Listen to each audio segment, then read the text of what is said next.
Rivermont Presbyterian, Rivermont family, brothers, sisters, Clay Thomas, pastor at Rivermont, and I miss you all.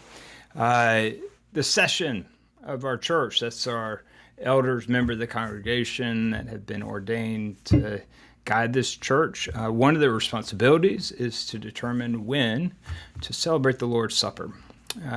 As you might know or recall, we have been worshiping online since March 15th. Right after we started worshiping online, many of my colleagues began celebrating communion during their online worship service. In fact, our former moderator, Bruce Joyce Chow, was doing that before the pandemic even. I was reluctant to go that direction. Of course, like many of you, I thought we'd be back in church maybe in a few weeks, maybe a couple months.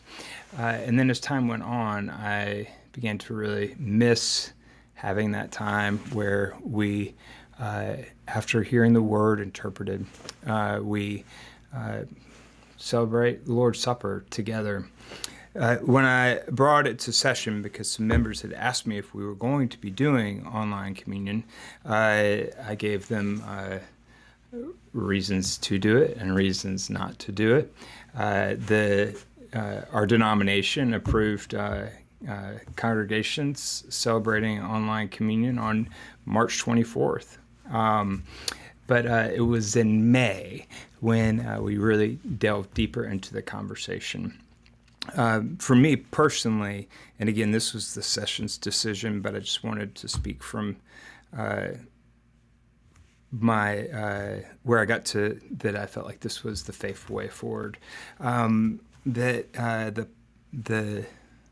discipline that I have learned in our tradition of how and what communion looks like was secondary to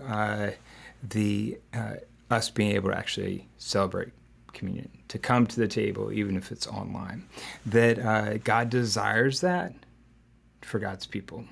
God desires it for you.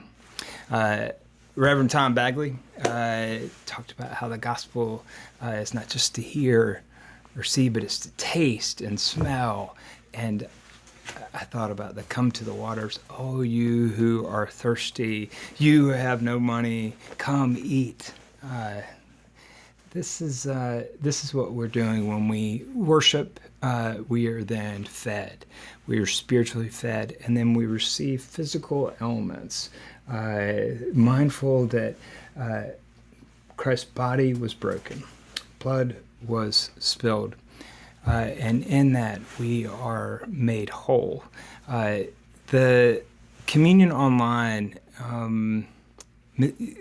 my reluctance, and I imagine some of yours, and so I'm just kind of walking with some of you all that might be uncomfortable with this, is being in the same space during communion is, that's just such a powerful thing. Everything's just kind of put aside, right? Well, nonetheless, we confess that God is sovereign, and that God is sovereign of all time and space, and that all spaces are sacred. Christians at first worshipped in all kinds of places, houses, and the catacombs, everywhere. And so we know that we can worship outside of this building. We've been doing that. We know that Christ meets us where we are. If we profess, which we do, that during the Lord's Supper, the Spirit lifts us into Christ's presence. During the Lord's Supper, we are bound together with one another by that Spirit.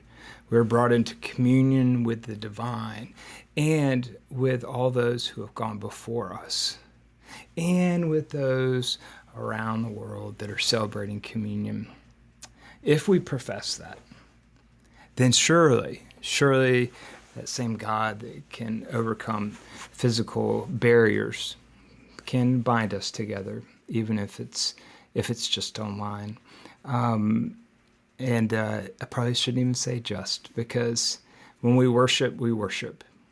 And if you're worshiping and we bring that heart, there is no it is not a substitute. Okay, this isn't a substitute to worship. This is us praising God and then being fed with the bread and the cup. You can watch there's a video that kind of prepares people for what it's going to look like online, but I invite you to reach out if you have questions. Talk to your elders. One of my and their biggest concerns was that some people would not be able to participate in communion because they're not able to get online to worship. And the elders, working with the Shepherds and Gophers team, have stepped up, and they are reaching out to everyone who does not have the ability to get online to worship. So we will then have elders go to their homes and stand outside and say some of the prayers, and then the residents or the parishioners will take from where they are elements that they have in their house. So whether you're watching online or listening to the worship service, know that the Spirit of the living God can bind us, bring us together, and that this will be a sacred moment.